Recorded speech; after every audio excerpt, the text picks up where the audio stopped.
Meus irmãos, graça e paz a todos, estamos aqui para mais uma super dica de leitura para vocês dessa obra preciosa que estava esgotada essa obra. Jesus, Dicionário Histórico dos Evangelhos, da erudita historiadora francesa Marie-Françoise Basler. E quem é ela? Quem é ela? Vamos aqui rapidamente. A Marie-Françoise Basler, ela nasceu em 1946 na França, é uma historiadora francesa, professora de história grega na Universidade de Sorbonne, ex-aluna, aqui não vou saber pronunciar esse nome aqui, só o primeiro, os dois primeiros, né? École Normale, e o resto não sei pronunciar, nem vou tentar. A partir dos métodos e argumentos históricos, tem como objeto de seus estudos o cristianismo antigo, romances gregos e a história do judaísmo de língua grega. É especializada nas questões sociais do helenismo, a cultura grega, e Roma. Em particular, a análise das relações entre o helenismo e o judaísmo, desde a tradução da Septuaginta, que é a tradução do hebraico para o grego, né, do Antigo Testamento para o grego, chamado Septuaginta, ou a versão dos 70, até o surgimento do cristianismo. Então veja o currículo fantástico dela, né, historiadora. Essa obra foi lançada, mais uma vez aqui, Dicionário Histórico dos Evangelhos, editora Vozes, editora católica. Foi lançada em 2018. Aqui tá, você tem um sumário resumido. São 3 partes. A primeira parte vai trabalhar aqui as questões que envolvem nascimento e família. A segunda parte, a vida pública. E a terceira parte, morte e pós-morte. Aí você tem um anexo dos lugares mencionados nos evangelhos e um índice das matérias. Vamos pegar aqui para vocês verem o índice das matérias, né? Aqui é o sumário completo.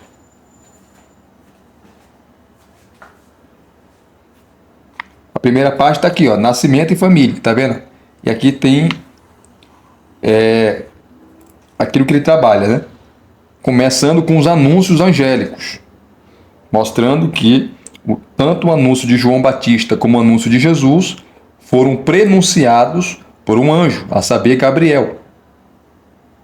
Aí vai falar de Arquelau, filho de Herodes o Grande, que foi tetrarca ali da Judéia e foi deposto. Augusto, primeiro imperador romano. Batismo, circuncisão, o Clopas, data do nascimento, Epifania, estrela, fala da estrela que guiou os magos até Jesus, né? Até onde ele estava. Genealogias, a gruta. Jesus nasceu numa gruta ou em uma casa? Ele nasceu numa casa. Herodes, aqui é Herodes o Grande, tá? Os irmãos de Jesus, Isabel, João Batista e por aí vai. Essa é a parte 1. A parte 2 está aqui, ó. Vida pública. Começa com o administrador. Depois André, os apóstolos, o aramaico, a língua, que era a língua que ele falava, Jesus.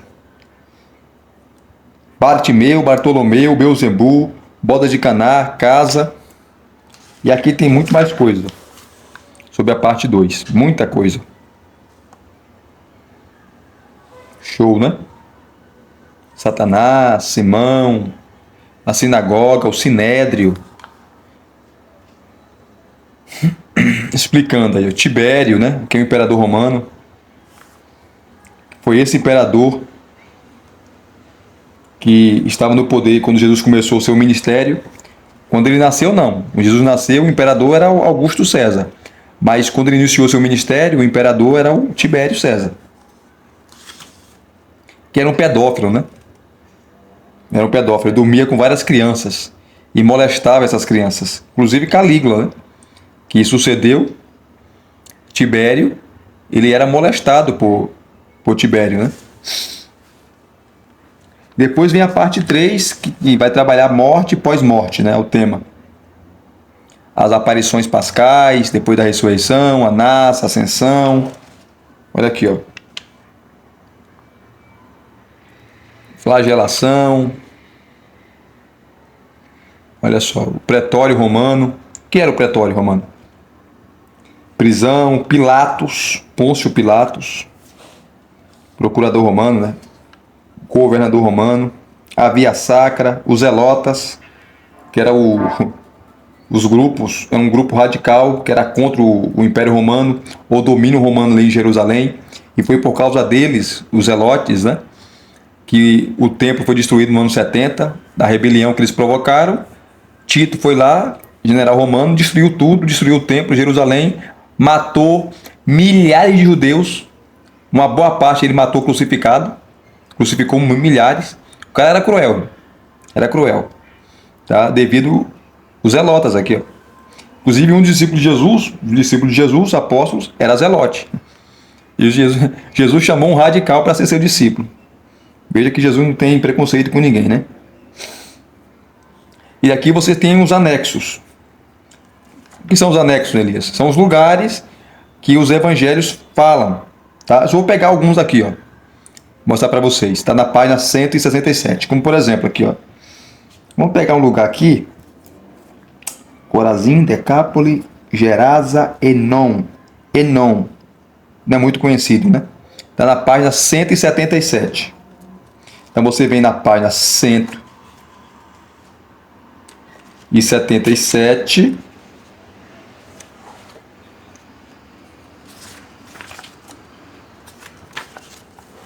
Enon. Tá aqui, ó. Esta aldeia, cujo nome significa As Fontes, é assinalada como um lugar de pregação de João Batista, que continuou a frequentá-la após o batismo de Jesus. O Evangelho de João a localiza na Samaria, perto de Salim, que podemos identificar ou com a aldeia atual de Salém, bem próxima de Nablus, Siquém, ou mais ao norte, a 12 quilômetros de Citópolis, Betzã, onde as fontes são mais abundantes. Você vai ver o nome dela, dessa cidade, dessa aldeia, né? Em João 3,23. Tá? Aqui, ó, os anexos para trabalhar os lugares, né? Ó, Arimateia, que era a cidade natal de José de Arimateia, senador romano que pediu o corpo de Jesus. Cafarnaum, Caná. Deixa eu pegar mais uma cidade aqui para vocês. Getsemane. Gerasa, página 180. Gerasa. Tá aqui, ó.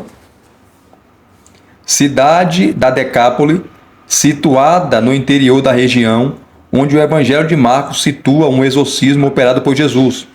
Atingiu seu apogeu no século II de nossa era. Marcos 5:1 e Mateus 8:28. Show, né? Se você pegar aqui, ó. Cadê? Decápole. Então aqui fala o nome de lugares, de reis, de imperadores, enfim. Cidades e por aí vai. Como aqui você está vendo aqui os anexos. Decápole, página 175. Decápole. Vamos lá. No sentido etimológico, significa grupo de 10 cidades. Tá? Quais eram essas 10 cidades? Damasco, Filadélfia, Ábila, Citópolis, também chamado de Betzã, Filadélfia chamado de Amã, Gadara, Hipos, Dion, Pela, Gerasa e Canata. Então, essas 10 cidades. Todas situadas na Transjordânia e todas de fundação recente. Essas cidades eram, na maioria, antigas colônias militares gregas, incorporadas ao reino da Judéia no início do século I, antes de nossa era. Antes de Cristo, né? Elas administravam e gerenciavam os recursos de seu território de maneira autônoma.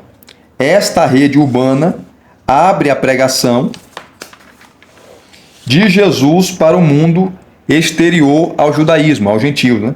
e há um ambiente bastante helenizado, sensível à reputação de Jesus como taumaturgo.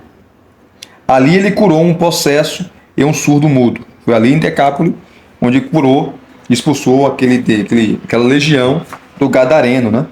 Que morava em Gadara, que fazia parte dessas 10 cidades. Interessante, né? Vamos aqui, ó.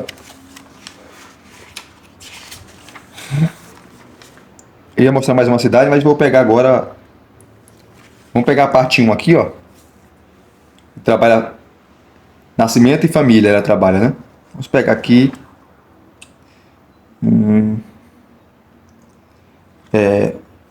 primeiro, né? Anúncios angélicos aqui, ó. Aqui tá, é o primeiro, é a página 7. Bem no início, na página 7. Tá aqui, ó. Anúncios angélicos. Olha como ela começa. Em toda a historiografia antiga, a vinda ao mundo de um rei ou de um herói fundador é tratada de maneira estereotipada sob a forma de um nascimento milagroso. Isso é verdade.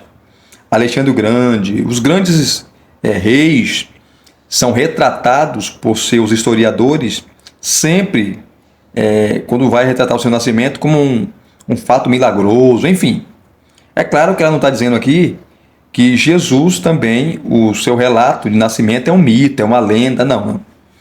Tá? Mas se você for, quem é historiador sabe disso, né? E quem lê história antiga sabe disso. Está cercada de prodígios que atestam o caráter sobrenatural do acontecimento e a predestinação da criança. Jesus nasceu com um propósito, né?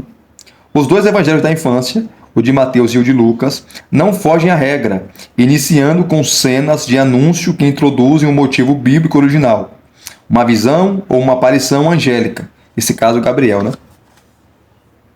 Gabriel, que anuncia tanto o nascimento de João Batista para Zacarias, o seu pai, como também o nascimento de Jesus para Maria, sua mãe. Essa é a parte 1, né? Tem mais coisas aqui, ó. Messias, página 38. Vamos lá. Ó, o Messias. Houve, naquela época, antes de Jesus e depois de Jesus, vários movimentos messiânicos, várias pessoas, líderes religiosos que se autoproclamaram Messias. Tem até livro sobre isso, né? Os relatos evangélicos do nascimento de Jesus se preocupam menos em fixar um acontecimento e mais em apresentar o Messias e Salvador, pondo em evidência o cumprimento da profecia de Miqueias, lembrada no primeiro evangelho. É de ti, Belém, que sairá o chefe que apacentará Israel, meu povo. Está em Miqueias 5,2. Né? Fazer Jesus nascer em Belém não é uma localização neutra, como também não o é pôr em cena pastores e magos, aos quais cabe o papel de primeiros destinatários da revelação do Messias. O Messias é, etimologicamente, o ungido do Senhor, que a palavra grega é Christos, no hebraico é Machia, tá? Machia em hebraico, Meshilá ou Meshihá em aramaico, traduzido por Christos em grego, um mediador destinado a salvar o povo de Israel, fazendo-o triunfar sobre as nações incrédulas. Na Bíblia hebraica, o tema só aparece por ocasião do retorno do exílio na Babilônia, após o desaparecimento da realeza histórica. Profecias de Isaías e de Jeremias anunciam a vinda de um broto da árvore de Jessé, descendente de Davi, um conselheiro maravilhoso, defensor do direito e da justiça, que será tratado por Deus como seu filho. Estes textos antigos inauguram um messianismo régio e davídico, do qual Belém se torna o centro, por ser cidade de Davi e lugar do nascimento do Messias vindouro. Tá? Na época do nascimento de Jesus, os judeus estavam em plena efervescência messiânica, da qual dão testemunho os manuscritos do Mar Morto, famosos manuscritos de Qumran, né? Encontrados na região de Qumran há uns 60 anos atrás. Neste lugar, a espera messiânica era vivida no contexto de ruptura com o Templo de Jerusalém e com o Estado judaico asmoneu, onde se acumulavam, desde o final do século II, antes de nossa era, antes de Cristo, né, os poderes do rei e os do sumo sacerdote. Uma comunidade de separados, concentrada nos limites do deserto, esperava Esperava ali a vinda de um profeta. Este intérprete da Torá devia preceder dois Messias: o Messias de Israel, descendente de Davi, que reinaria como príncipe da comunidade, com funções civis e militares, enquanto o Messias de Arão, sumo sacerdote ideal, reuniria o povo santo e instauraria o reino de Deus. Este messianismo bicéfalo era possuidor de uma esperança ao mesmo tempo temporal, espiritual, histórica e escatológica. Por isso que os judeus não creem que Jesus é o Messias, porque o Messias retratado no Antigo Testamento, da linhagem de Davi, era o Messias rei, tá? O Messias político, porque Davi foi político. Davi tinha um trono físico, governou sobre um povo. Então Jesus nunca reivindicou para si um trono, uma coroa de fato. Ele fugiu disso. Lá em João capítulo 6, você lê que o povo ali, a multidão, queria fazê-lo rei. Ele fugiu. Tá? Ele fugiu. Interessante isso, né? Esse é um dos motivos que os judeus não creem que Jesus é o Messias. E aqui ela vai explicando, né? Vai explicando aqui rapidamente sobre o messianismo, né? E na época Jesus nasceu, tinha vários movimentos messiânicos, tá? E muitos que não acreditam em Cristo, né? Que não acreditam em Cristo como Messias, falam que Jesus foi só mais um. Foi só mais um agitador, aventureiro. E nós sabemos que não é verdade, né? Ele é o nosso Messias, ele é o nosso Senhor, ele é o nosso Salvador. Pois bem. Vamos pegar aqui a parte 2, ó. Que ela vai trabalhar a vida pública, né? E aqui é muita coisa para mostrar. Não vou pegar só alguns aqui, ó. Por exemplo, meu Deus, é muita coisa. Tem o Sinédrio. Cadê? Salomé. Tiago, Tibério. Transfiguração. Cadê? Vou pegar aqui um muito conhecido, né? Sinagoga. Não, Simão Zelota. Vou pegar aqui Simão Zelota, né? 110. Então, trabalho nomes, lugares, eventos, enfim. Que os evangelhos citam, né? Citam. Aqui, ó. Simão Zelota. Que era um dos 12 apóstolos. Tudo o que se pode dizer deste Simão, um dos 12, resulta das hipóteses feitas sobre os sobrenomes que os evangelhos lhe atribuem. Simão, o cananeu. Nos evangelhos de Mateus e de Marcos, Simão, o zeloso, ou chamado o zeloso, no de Lucas. A etimologia esclarece pouco este personagem. Seus dois sobrenomes podem ser utilizados conjuntamente, mas não exclusivamente, se interpretarmos cananeu, que é a palavra cananaios, como um étnico, no sentido de originário de Caná. Este Simão se identificaria por seu lugar de nascimento, mas ter-se-ia distinguido por seu zelo religioso, por isso zelote, né? No sentido mais amplo do grego, zelotes, zelota ou zeloso, no judaísmo de língua grega no tempo de Jesus. No entanto, a personalidade desse Simão foi radicalizada por uma reinterpretação mais conjuntural. Desde a antiguidade, Jerônimo, o tradutor da Bíblia para o latim, havia assinalado que o adjetivo cananaios podia vir do hebraico cana, zelo, que dois dos evangelhos nada mais fizeram do que transliterar. Em aramaico, a língua falada por Jesus e pelas pessoas do seu entorno, existe o adjetivo canani. Temos, portanto, o direito de pensar que esse Simão tinha um sobrenome que o assinalava como um judeu zeloso. Sobre este qualitativo de piedade, Desenvolveu-se desde a época do Iluminismo, do século XVIII, toda uma construção que visava fazer deste Simão um ativista e, por conseguinte, fazer do movimento de Jesus um grupo revolucionário, ilustrado igualmente pela figura de Judas Iscariotes.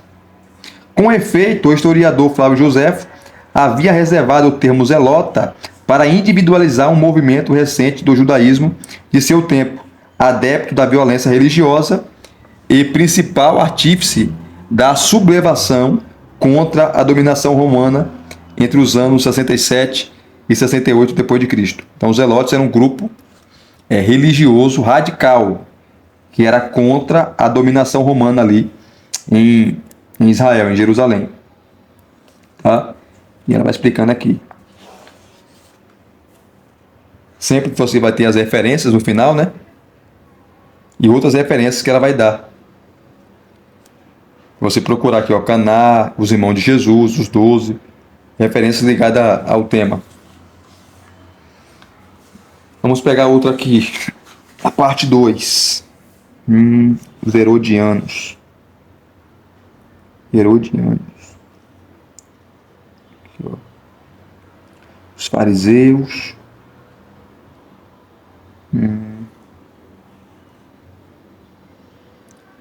Vamos pegar aqui as franjas das vestes. Tem muita coisa boa aqui, ó. Franjas das vestes. Página 76. Tem muita coisa boa, né? Ó, num relato de um milagre, uma mulher que sofria de hemorragia há 12 anos é curada ao tocar a franja da veste de Jesus. O contato evocado não supõe uma prática mágica, mas antes a fidelidade de Jesus a uma prescrição bíblica, o uso da franja, que é não sei pronunciar esse negócio aqui, é tzitzit. Acho que é isso aqui, se pronunciar errado, perdão, em hebraico. Esta franja de púrpura moldada sobre as bordas de suas vestes é um meio usado pelos judeus para conservarem sempre em mente os mandamentos que devem observar. Eram as tirinhas, né? Que lembravam os mandamentos. Ela lembra o ato de consagração a Deus por ocasião da circuncisão. Jesus, de fato, era um judeu, gente. Nato, né? Um rabino. Assim, Jesus é apresentado como um judeu praticante de estrita observância. No seu tempo, as franjas ou as borlas eram atadas nas 4 extremidades da capa que servia de manto. Hoje, elas estão ligadas apenas ao chalé de oração, o talit, aquela toalha que os judeus usam para orar, né? E as pontas, aquelas pontinhas, tá? Representa aqui a lei de Deus, né? Que é a franja, que naquela época era usada numa veste. E Jesus usava essa franja, né? Ele era um judeu. Interessante, né? Tem os herodianos, os impostos, enfim. Vamos pegar a parte 3 aqui, ó. Algumas coisas rapidamente. Deixa eu pegar aqui, ó, a crucifixão. Crucifixão. Página 133. Que era um ato comum naquela época, né? Crucificar os rebeldes, inclusive vários candidatos a Messias naquela época foram crucificados. Tá? E muitos falam, Jesus foi só mais um agitador. Por isso que ele morreu crucificado. Aqui ela vai explicando, né?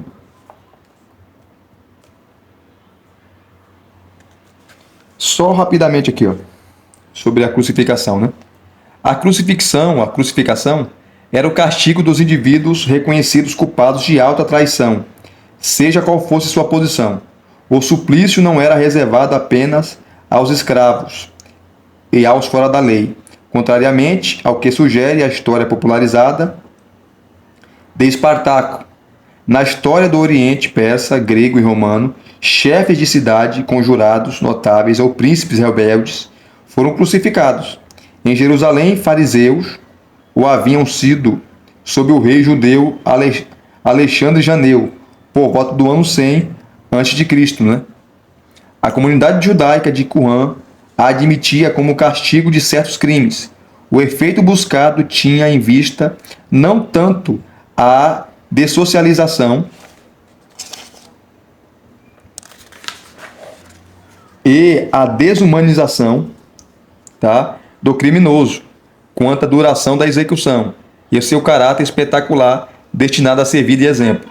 Os gregos utilizavam o termo geral exposição ao poste, tá aqui a palavra grega, ou ao madeiro, né, que podia tomar também a forma de um enforcamento, de uma empalação, ou no melhor dos casos, de uma amarração ou pelourinho. Acontecia que o condenado fosse pregado numa tábua, como revelaram escavações realizadas em Atenas ou na ilha grega de Delos, que era vendidos ali muitos escravos, né? A palavra latina crucifixão sugere o enganche de uma viga transversal no poste. Isso aqui, ó. Tá vendo? Essa, a cruz. Havia vários tipos de cruzes, né? Jesus morreu numa cruz dessa assim, ó. Que era assim, ó. Tá? Explicando para você. Era este patíbulo que o condenado devia carregar até o lugar de seu suplício. Quando estava fraco demais, era requisitado um transeunte para ajudá-lo, que no caso de Jesus foi Simão de Cirene.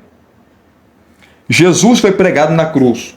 Provocada pelos gregos, a hemorragia acelerou a morte por asfixia, tetania e infarto na fase final. Em 1968, a descoberta do cadáver deu crucificado ao norte de Jerusalém, um certo Joanã, de aproximadamente 20 anos de idade, forneceu algumas informações sobre o desenrolar do suplício. Primeiramente, os pés eram pregados um em cima do outro por meio de um prego de 11 centímetros. Outros pregos passavam entre o rádio e o cúbito, acima do punho, método que implicava sustentar a bacia do supliciado por uma prancha para evitar que os braços fossem dilacerados pelo peso do corpo. Tíbias e perônios eram fraturados com um golpe de misericórdia no condenado, de que Jesus foi poupado. No caso de Joanã, fora preciso seccionar os pés para desprender o corpo da cruz. Era uma morte cruel. Tá? Jesus foi crucificado com um prego, queridos, não aqui, mas aqui, ó. Tá? Esticaram o corpo dele. Pregaram a mão, tá? Esticaram o corpo para pregar. Tá? Então ele estava todo esticado na cruz, dilacerado. Tá? Olha aqui. É que ela vai explicando mais. Eu vou parando por aqui porque não dá para ler mais, tá? Por causa do tempo. Isso sobre a crucificação. Depois vai falar aqui, ó. Deixa eu pegar sobre a flagelação. Tá na página 137. Tá? O que era a flagelação? A flagelação era as chicotadas que o camarada, antes de ser crucificado, recebia. Tá? Jesus foi flagelado em público, diante do estrado, onde tinha assento o governador do próprio lugar onde ele acabava de ser julgado. Então, Pilatos presenciou a flagelação de Jesus. Tá? No lugar onde ele acabava de ser julgado e condenado. Um lugar chamado Gábata, que o nome é elevação. Em aramaico, litóstrofos, o pátio pavimentado em grego, de acordo com o Evangelho de João. Mais tarde, a piedade dos peregrinos estabeleceu como um lugar da flagelação o arco monumental romano e o átrio pavimentado chamado de esse homo, considerados a entrada do pretório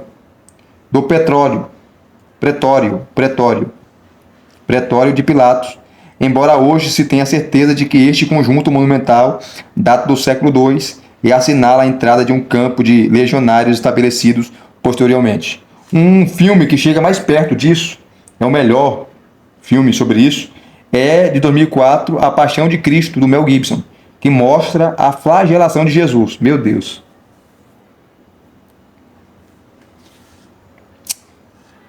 Fico até emocionado, né, gente? Para falar de Jesus. Ontem foi Páscoa, né? Sofreu demais. Então ele foi flagelado. E Jesus era um homem comum, tá? Ele não era forte. Ele tinha 1,70 m. Um máximo 1,75 m.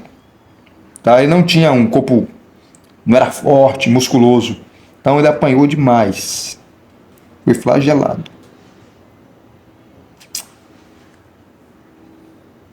É duro, né? Meu Deus. Flagelação. Ó, no procedimento romano, isso ele passou Jesus, a flagelação representava a primeira fase da aplicação da sentença. Meu Deus, depois que vinha a crucificação. Por que Jesus caiu, Elias, quando ele estava carregando a cruz, uma parte da cruz, o patíbulo? Porque ele estava fraco, estava sem comer, sem beber, e suas costas estavam dilaceradas. Por isso que ele caiu com o peso da cruz ali. Tá? Isso ele passou. Que é o José de Arimateia. Tá? Eu vou parar por aqui. Então, veja que livraço, né?